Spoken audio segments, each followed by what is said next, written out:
கூட்டணிக்கு 10 லட்சம் 20 லட்சம் 100 கோடி 10 கோடி 50 கோடி 100 கோடி கேட்பதாக நேற்றைக்கு முன்தினம் நான் பேசியிருந்தேன். அதற்குரிய விளக்கத்தை தவறுதலாக பல தொலைக்காட்சிகள் பத்திரிகை போடுறாங்க. உண்மையான விளக்கம் என்னவென்றால் 2019 நடந்த நாடாளுமன்ற தேர்தலில் திமுக கழகம் 2 கம்யூனிஸ்ட் கட்சிகளுக்கு 25 கோடியும் ஒரு இந்து முன்னேற்ற கழகத்திற்கு திரு ஈஸ்வரன் அவர்களுக்கு 15 கோடி 40 கோடி ரூபாய் கொடுத்ததாக தேர்தல் கமிஷனுக்கு எழுதி ரெக்கார்டாக இருக்கிறது, அரசாங்க பதிவில் இருக்கிறது. அதற்காகத்தான் பேர் சொல்லாமல் முதல்ல சொன்னேன்.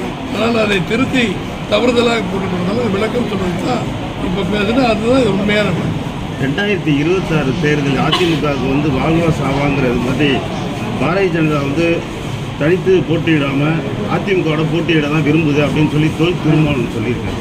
எந்த பேச்சு பேசக்கூடாதுன்னு எங்களுக்கு எடப்பாடியை சொல்லிட்டாரு. வணக்கம்.